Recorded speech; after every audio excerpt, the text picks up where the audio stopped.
Conversaciones, consejos, experiencias, datos interesantes, fe, psicología y lecciones de vida. Un espacio transparente para reflexionar y aprender a llevar nuestra vida de una manera más sencilla. A continuación escucharás el podcast de Daniel Retana. Hola queridos amigos, ¿cómo están? Bienvenidos a este nuevo episodio del podcast de Daniel Retana. Hoy vamos a estar hablando sobre un tema muy interesante, pero primero quiero agradecerles nuevamente a todos los que han estado siguiendo cada uno de estos episodios. De hecho, hay personas a las que he tenido la oportunidad de conocer mediante esta nueva actividad de grabación de podcast y me han escrito y me han dicho: Daniel, usted justamente dijo lo que yo estaba pasando o estaba atravesando, y ahí es donde verdaderamente yo pienso que Dios está al control de todas las cosas y que conoce definitivamente cada una de nuestras necesidades. Estuve pensando muchísimo si realmente hablaba sobre este tema, porque es un tema del que normalmente no escuchamos a las personas hablar. No es común que veamos conferencias sobre esto, ni talleres sobre esto, porque yo estoy seguro que si nosotros hiciéramos una convocatoria y lanzáramos la siguiente pregunta: ¿cuántos de ustedes se sienten impostores de ustedes mismos? No creo que la respuesta sea muy alta, y tampoco pienso que las personas se sientan orgullosas de decir: sí, yo soy impostor de mí mismo. Por lo menos no creo que sea una de las respuestas más habituales que escuchemos después de hacer esa pregunta. Pero lo cierto es que el síndrome del impostor es un tema de que hoy les quiero hablar, y además les quiero compartir algunas historias que yo creo que va a ser de muchísima claridad para las personas que se han sentido impostores en algún momento. Parece un término muy duro, muy rígido o incluso un poco grosero para describirnos a nosotros mismos, pero es que el ser impostores de nosotros mismos, o el tener el síndrome del impostor, es una condición en la que la mayoría de las personas no se dan cuenta, pero cuando alguien habla sobre esto, automáticamente levantan la mano y dicen: yo tengo eso que usted me está diciendo. Así que quiero hacerte algunas preguntas. No sé si alguna vez en tu vida has sentido o has percibido que no eres lo suficientemente bueno. De hecho, incluso si te llegan a preguntar si eres exitoso o exitosa, si eres bueno o buena, si eres capaz, respondes esa pregunta con un rotundo y vehemente no. Aunque nos enseñan a creernos buenos en lo que hacemos, muchos callamos ese sentimiento o esa sensación de incompetencia, de no sentirnos lo suficientemente buenos en lo que hacemos. Y aunque no sea un término que se utilice por lo menos a nivel de la salud mental para describir un trastorno, el síndrome del impostor es un término que escuchamos popularmente para describir a todas aquellas personas que tienen una sensación de percibirse a sí mismos como falsos, como si en algún momento alguien se fuera a dar cuenta, o en otras palabras, van esas personas a ser descubiertas en su incompetencia, en su falsedad. Las personas piensan que aunque todo alrededor puede ser exitoso, dentro de sí hay un gran sentimiento de insuficiencia. Y por eso es que quiero hablarles el día de hoy de el síndrome del impostor. Todas aquellas personas que en algún momento de sus vidas han percibido que no son lo suficientemente buenos, o que todo lo que ha ocurrido alrededor parece que no se atribuye a las habilidades que puedes tener. Es decir, puede ser que alrededor tuyo hayan miles de evidencias de que has hecho las cosas bien, y aún así sigas pensando que todo lo que sucede es obra del destino, es obra de la suerte.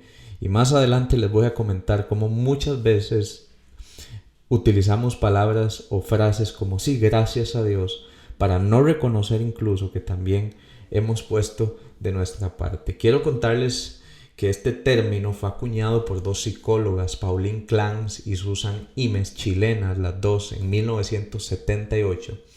Ellas acostumbraban a trabajar con muchas mujeres Y paradójicamente, estas mujeres, que por cierto tenían un perfil muy exitoso, eran inteligentes, tenían puestos importantes en empresas, en instituciones, al trabajar en procesos individuales con cada una de ellas, se dieron cuenta que cuando les preguntaban cómo se describían a sí mismas, informaban o reportaban que no se sentían exitosas. O sea, paradójicamente, mujeres de éxito no se sentían exitosas o percibían que no tenían el nivel intelectual suficiente para poder estar donde estaban. Aunque es una realidad que ataca mayormente a las mujeres, según las estadísticas de estas dos psicólogas, es un síndrome que ha atacado también a muchísimos hombres. Lo digo por experiencia propia y lo digo porque conozco también muchos hombres que son víctimas y presas de este síndrome del impostor. Quiero contarles una historia que escribí. A mí me gusta mucho escribir historias. A veces simplemente me pongo a redactar y se me vienen algunas ideas a la cabeza. Y escribí la siguiente historia para relatarles o para contarles un poco cómo funciona o cómo opera el síndrome del impostor. Alex es un hombre muy exitoso. Tiene de hecho un grupo de 70 personas a cargo. De hecho, hace poco ganó un galardón internacional por su excelente gestión como coordinador del área para la empresa en la que trabaja. Actualmente Alex está cursando 2 maestrías, una en comercio internacional y la otra en administración de proyectos. De hecho, en la empresa en la que trabaja ha sido reconocido como un Quilos. No sé si han escuchado ustedes ese término. Colaboradores de alto talento que la empresa busca retener. Frecuentemente, cuando la junta directiva, los máximos directores de la empresa se reúnen a conversar sobre sus planes estratégicos y objetivos empresariales, en toda reunión el nombre de Alex sale a relucir. Es un hombre de hecho fornido, va al gimnasio todas las mañanas, busca alimentarse bien. Hace poco tuvo a su primera hija y al día de hoy su hija Lucía tiene apenas 5 meses y está experimentando los primeros meses de padre. Alex tiene una estabilidad financiera que trasciende los 6 meses, es decir, podría perfectamente vivir 2 años sin recibir un salario fijo. Su esposa Andrea, con quien se casó hace más o menos como 5 años, ha sido un bastión en su vida. De hecho, le ha contribuido a poder tener un proyecto financiero a largo plazo y aún así pensar en la educación de sus hijos y demás. Alex no siempre fue exitoso. De hecho, viene de una familia de escasos recursos, una casa en la que barrer el suelo significaba más basura porque se empolvaba, no había cerámica, sino arcilla. Hijo mayor de 6 hermanos que tuvo que asumir el rol de un padre que nunca estuvo, y así asumió sobre sus hombros la responsabilidad de ser el proveedor de su familia. Alex siempre habla de su madre porque su madre trabajaba dignamente en las casas para que sus hijos pudieran estudiar, pero no era suficiente, ganaba muy poco. Aún así, la mamá de Alex pidió permiso a uno de sus patrones para poder asistir a la primera graduación de su hijo, y ese hijo, Alex, se convertiría en un hombre responsable para sustentar en la medida de lo posible a su familia. Sus hermanos, algunos en el colegio, otros en la escuela, y su hermano menor Juan, con un leve retraso mental, eran su motivo de celebración y de esfuerzo. Muchos años después, Alex llegó a ser un hombre exitoso después de haber estudiado, después de haberse formado, pero había algo que se escondía dentro de sí. No se consideraba lo suficientemente bueno. Tenía todos los aplausos, pero se sentía falso. Podía ser amado por muchos, pero creía que en algún momento de su vida interna sería descubierta. No ocultaba mucho, pero tenía miedo de demostrar quién realmente era. Hace poco le pregunté a una amiga, cambiando de tema y terminando la historia de Alex, hace poco le pregunté a una amiga que cuál pensaba ella que era una de mis luchas internas y diarias. Y creo que ella, conociéndome, aparte de que creo que tiene una excelente lectura de el comportamiento humano, ella me dijo: Daniel, yo creo que usted lucha contra el síndrome del impostor. Yo había escuchado sobre este término, pero no lo había profundizado.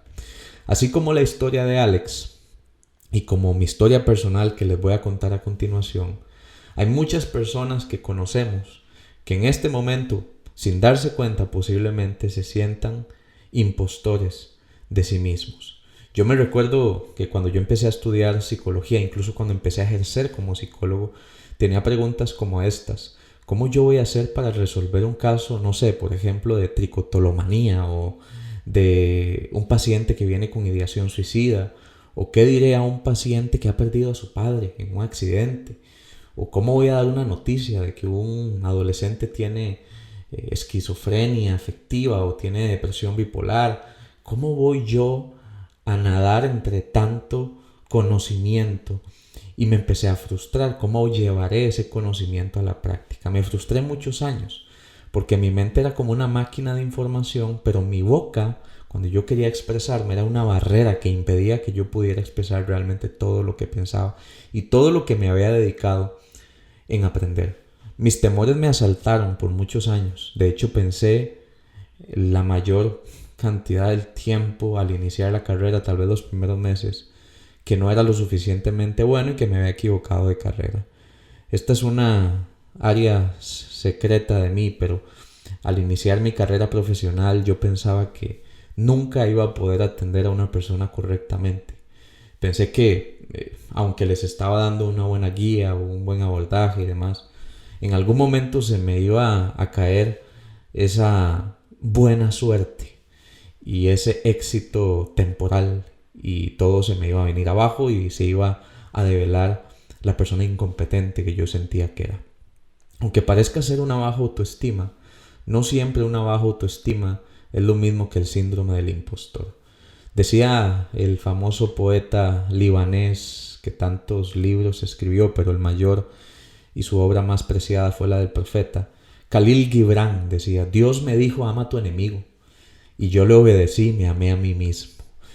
Hay un enemigo dentro de nosotros mismos. De hecho, otro ejemplo muy utilizado es cuando vemos imágenes de hierro encadenado.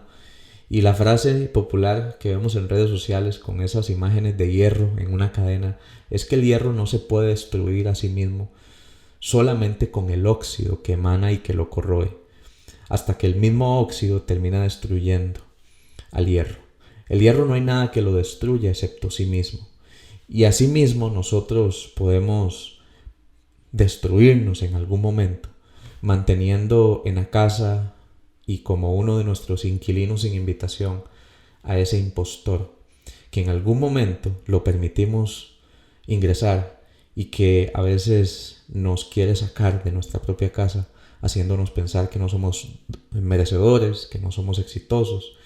Y es que cuando una persona se siente impostora de su propio éxito o inmerecedora de los resultados que obtiene en su vida, puede padecer una falta o más bien una falsa humildad, porque no saben recibir los elogios, los aplausos, o incluso podrían pensar que es una humildad falsa.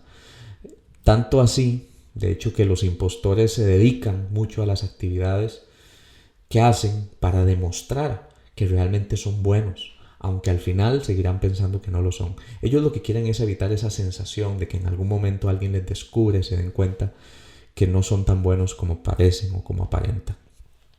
Los seres humanos somos tan complejos, así lo decía el salmista David en el Salmo 139:14, que somos maravillosamente complejos.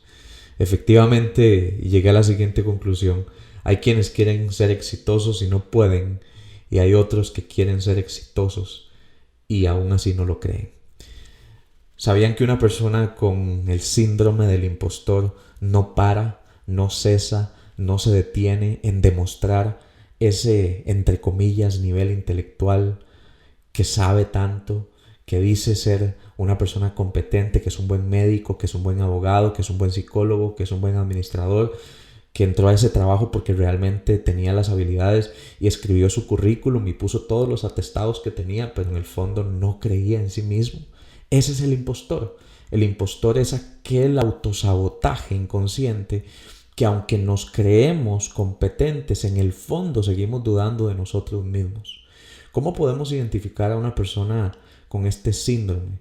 Por lo general son muy exigentes consigo mismos, son sus peores verdugos, son personas que se autoflagelan emocionalmente, se exigen lo que nunca nadie les ha exigido, se exigen no fallar, se exigen saber a la primera, se exigen no equivocarse en el camino, se exigen cosas que tal vez nunca escucharon de otros, o tal vez sí escucharon de padres, de la dinámica familiar de donde vienen, pero son personas que se exigen tanto que en algún momento se terminan indisponiendo consigo mismos porque se dan cuenta que no pueden alcanzar ese nivel de éxito.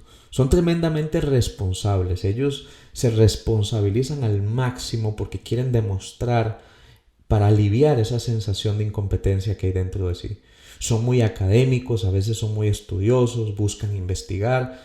¿Para qué? Para tratar de aliviar esa sensación de sentirse incompetentes, insuficientes, por debajo de las circunstancias. Así que podemos identificar también a una persona con el síndrome del impostor como alguien que no se considera a la altura de las circunstancias. Tal vez ustedes se estarán preguntando, así como me lo pregunté yo cuando estuve investigando este tema, pero ¿de dónde viene el síndrome del impostor? ¿Nacemos con él? ¿Lo adquirimos? ¿Alguien nos lo entrega? ¿Cómo es que funciona esto? Bueno, hay 4 teorías, en realidad las voy a mencionar sumamente rápida, 4 posibles causas. En primer lugar, las dinámicas familiares durante la infancia. Escuchamos a padres decir, ay, es que tu hermano es muy inteligente y tú eres muy simpático. Entonces sentimos esa presión de ser exitosos para no recibir ese tipo de etiquetas. También otra causa son los estereotipos sociales, porque como les mencioné al inicio, es más frecuente en mujeres que en hombres, y entonces vemos que en algún momento de la historia el mensaje de éxito quizás iba más dirigido hacia los hombres y no tanto a las mujeres. Así que los estereotipos de género también han influido muchísimo en ver a hombres que buscan el éxito y a mujeres que tal vez no se sienten al mismo nivel de éxito porque no han alcanzado las mismas posiciones que algunos hombres han tenido. Evidentemente otro factor son las diferencias salariales. No quisiera entrar mucho en detalle, pero sí quisiera entrar en detalle en este último, que es la última causa, que es la percepción del éxito, el fracaso y la competencia. Es decir, nosotros desarrollamos una percepción acerca de lo que es el éxito y entonces con base en eso nos evaluamos. Escuchaba a una persona una vez decirme, Daniel, yo creo que es que yo no soy capaz. O sea, no es que no lo sea, pero toda mi vida he pensado que no lo soy. Entonces, aunque ella no se daba cuenta, en cada uno de los ambientes en los que se desempeñaba, ella se comportaba bajo esa identidad automática, nuclear, que ignoraba, pensando que ella no era lo suficientemente capaz. Y entonces, aunque todo alrededor de sí misma le decía que era buena, ella no lo podía creer, porque existía esa impostora que constantemente le mencionaba que en algún momento todos se darían cuenta que ella no era lo suficientemente capaz. Ustedes saben que no hay aplauso que valga cuando te sientas impostor. De hecho, no hay un elogio que se reciba cuando piensas que eres falso. Es muy difícil recibir el amor cuando nos sentimos inmerecedores. De hecho, para los creyentes que sufren del síndrome del impostor, es muy difícil entender cómo Dios nos provee de su gracia cuando no tenemos los méritos suficientes. Y aunque escuchamos a muchas personas decir, bueno, no es por obras, es por gracia, para una persona impostora que busca constantemente demostrar que sí es merecedor de lo que recibe, este tipo de verdades a veces suelen incomodarnos muchísimo porque buscamos de alguna manera siempre ejecutar, desempeñarnos de una buena forma para recibir algo a cambio. Y los impostores pueden tener miles de evidencias en el camino de que lo estás haciendo bien y aún así sentir que no es justo que tengamos lo que tenemos. Te pueden decir, eres muy bueno, gracias por ayudarme, todo lo que me has dicho me ha servido un montón, y en el fondo seguir pensando que en algún momento se darán cuenta de que lo que eres es falso. Te quiero preguntar 4 cosas muy puntuales. En realidad, para poder trabajar el síndrome del impostor, tenemos que preguntarnos algunas cosas, y en este caso quiero preguntarte 4. ¿Realmente tienes que demostrar que eres inteligente? Número 1. Número 2, ¿por qué tienes que demostrar que sí puedes? ¿A quién le tienen que demostrar que sí puedes? En tercer lugar, como persona, ¿es necesario que lo sepas todo? Y cuarto, ¿es necesario que compitas por demostrar que eres el que más sabe? ¿A dónde vamos con todo esto? Lo que queremos a final de cuentas es subirnos a un trono de que somos personas competentes. Y cuando nos damos cuenta, todas esas personas que están en el Olimpo de la intelectualidad se sienten mal. Y hay algo que les hace falta, como a Alex o como me pasó a mí, que teníamos alrededor mucha evidencia de que estábamos haciendo bien nuestro trabajo y aún así nos sentíamos impostores. Es que los logros, cuando uno ha habitado ese impostor por muchos años, no los saboreamos, aunque los buscamos constantemente, no logramos saborearlos, no los disfrutamos, parecen no ser propios. Aquí fue cuando yo entendí, y con esto creo que voy a hablar de un tema que no sé si ustedes lo habían pensado así, pero entendí que el gracias a Dios muchas veces fue realmente una frase trillada y reincidente y no una profunda expresión de gratitud. ¿Por qué una frase trillada? Porque a través del gracias a Dios, cuando alguien me decía, Daniel, lo hiciste súper bien, y yo automáticamente contestaba, bueno, sí, gracias a Dios, era una frase que utilizaba para ocultar mi temor de ser descubierto. Hay quienes atribuyen el éxito a la suerte o que han engañado a los demás y no han descubierto su incompetencia. No saben recibir las gracias y entonces cuando recibimos el halago o el elogio o la ovación de otra persona, automáticamente decimos gracias a Dios. No porque estamos agradecidos, sino porque tememos ser descubiertos y porque pensamos que no tenemos las suficientes razones o los suficientes esfuerzos para poder alcanzar lo que hemos alcanzado. Cuando gracias a Dios tuve la oportunidad de escribir mi primer libro, me recuerdo que una de las áreas con las que más tuve que luchar fue: no lo mereces, no eres suficientemente bueno, no eres la persona más indicada para hablar de este tema. Yo sé que muchos me dirían, no, claro que sí, gracias por el libro que escribiste, pero yo luchaba con el síndrome del impostor. Y al día de hoy me he dado cuenta, y por eso es que les quiero compartir 4 principios para trabajar y expulsar al impostor que muchas veces habita en nuestro interior. En primer lugar, el árbol bueno siempre va a dar frutos buenos, va a cosechar frutos buenos. ¿Crees que al tener buenos resultados realmente se da una obra del destino? ¿No son más bien los resultados una muestra de que estás haciendo las cosas bien y de que estás haciendo una buena siembra? Si creemos en la ley de la siembra y la cosecha, automáticamente vamos a saber que todo aquel que siembra va a cosechar, y si tenemos buenos resultados es porque hemos hecho algo al respecto. Aprende a felicitarte, aprende a elogiarte, aprende a validarte y aprende a darte una palmadita en la espalda. En segundo lugar, piensa en lo que sabes y también en lo que otros te refuerzan que eres bueno. Eso es una evidencia de que eres competente en lo que estás haciendo.